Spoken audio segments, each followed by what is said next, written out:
2024 was a roller coaster year for gaming, with plenty of strong titles releasing left, right, and center through and through.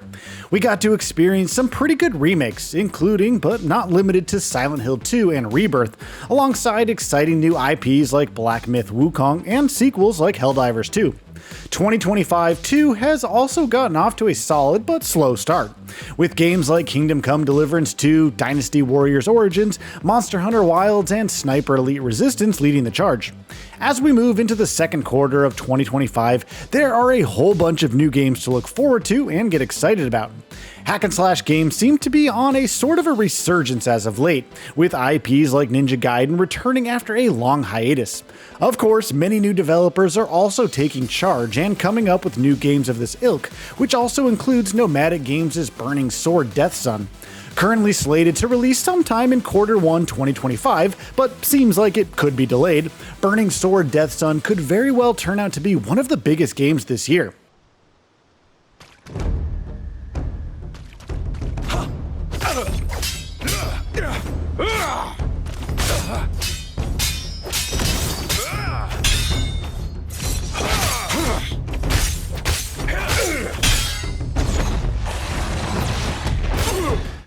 One of the biggest reasons why that is the case has to be the style, which is a rather important factor when it comes to nailing the charisma of a game of this ilk. Games like Metal Gear Rising: Revengeance or Ninja Gaiden put tons of effort into creating a distinct aesthetic with the fighting animations and art styles. And while Burning Sword Death Sun lends that style from Usia Arts, it looks absolutely bonkers. Just take a look at the snippets of combat and you can see that the developer has put quite the effort into creating a distinct feel with the moment-to-moment combat of the game. There's a sense of flow to the combat, with one animation seamlessly blending into the other, which makes it quite fast-paced. But it's also methodical, with each move carrying an intent and meaning, and that balance between contrasting elements puts it a lot closer to something like Sekiro: Shadows Die Twice rather than Metal Gear Rising: Revengeance.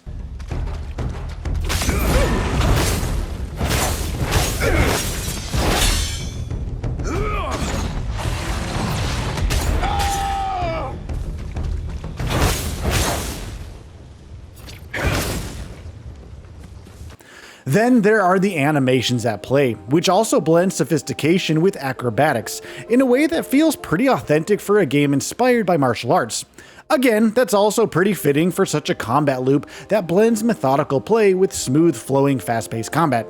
Just notice how gracefully our protagonist slashes flaming swords to enemies, and how quickly he swerves against enemy blows to save himself from imminent danger.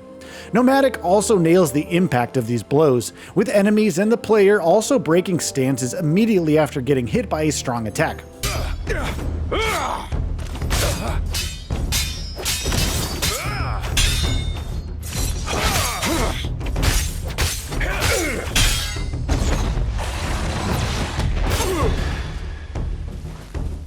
Burning Sword Death Sun puts players in the shoes of Zhong Yixian, who is a mighty warrior excelling in Usia arts. The game takes place in ancient China, where turmoil reigns supreme, leaving the land of the kingdom in ruins. Several sects with distinct fighting styles fight for dominance over the kingdom, and fierce demonic clans are also on the loose.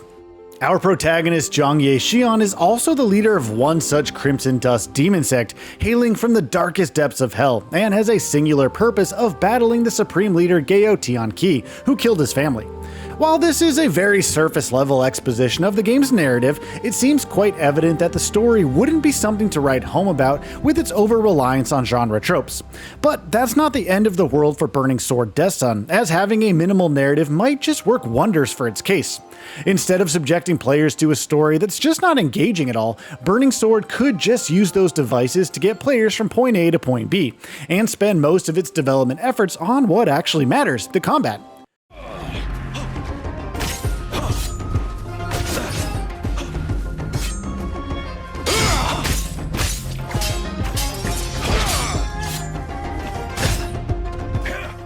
And Nomadic Games seems to have put a lot of work into creating a compelling gameplay loop here.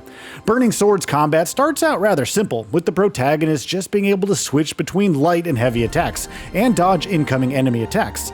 But as you slowly gain familiarity with these basic mechanics, the gameplay opens up with new special attacks available to you alongside elemental moves. Slowly but gradually, slashing through hordes of enemies becomes second nature to you, and chaining these moves and attacks ends up being almost an act of personal expression as you swerve gracefully amidst sword slashes and last-minute dodges. Different enemy types force you to change tactics rapidly, which encourages you to be dynamic in your approach towards combat and fully explore the spectrum of moves on offer. And apart from combat, Burning Sword also puts some emphasis on exploration, with additional areas available for players to explore. We also got to see some snippets of our protagonist scaling along walls and jumping across gaps, so it seems fair to guess that the game would have a breather platforming sections between combat encounters, something akin to Doom. Burning Sword is a largely linear game with little to no open world elements, but again, that is something that could work in its favor. Instead of giving into modern AAA trends and creating a game that doesn't really jive with the rest of the mechanics, Nomadic Games is crafting a more concise and tailored experience, where each aspect is intentional and built with purpose. Not a lot is known about how progression works in the case of Burning Sword, but we can see that downing enemies nets you experience points, which will most likely be cashed out in exchange for new moves and incremental upgrades to your health and energy stores. Nomadic Games should take a page out of Sekiro's book in that case, and create skill trees around actual additions to your toolset instead of raising arbitrary numbers with each power-up. Any great hack-and-slash game thrives on a sense of power fantasy, and Sekiro does that wonderfully by making that power fantasy feel earned. Health and attack upgrades are rather sparsely spread out, making it vital to really nail down mechanics and parry timings as opposed to just farming out XP and brute forcing your way through a tough boss fight. And that brings us over to boss fights, which is yet another important tentpole in the case of any great hack-and-slash game. Unfortunately, Nomadic Games hasn't revealed much about how boss fights would play out, but if the rest of the game and its inspirations are anything to go by, Burning Sword would be home to some really high-octane fights, which should mix together some show-stopping spectacle and white-knuckle tests of metal. Hopefully, we get to experience some of the best boss fights of the year with this one.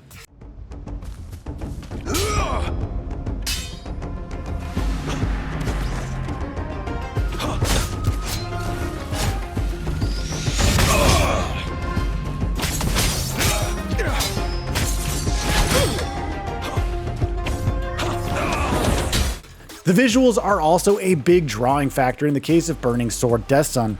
It is built using Epic's Unreal Engine 5 and makes good use of the engine's toolkit to create compelling vistas that players can gorge upon for hours and hours on end. Character models are highly detailed with dense skin meshes and physically based materials on display, and the environments are similarly built using high quality assets that blend well with a ray tracing powered global illumination system to create high quality backdrops in the fighting sequences. Blades of grass sway gracefully to the tune of the winds, and plenty of post-processing effects can be seen firing at all cylinders during combat when alpha particles and volumetric smoke are emitted from elemental attacks. Some praise also needs to be attributed to the excellent art direction on display here, which seamlessly blends a grounded setting with supernatural elements to create something that genuinely stands out amidst contemporaries of the genre.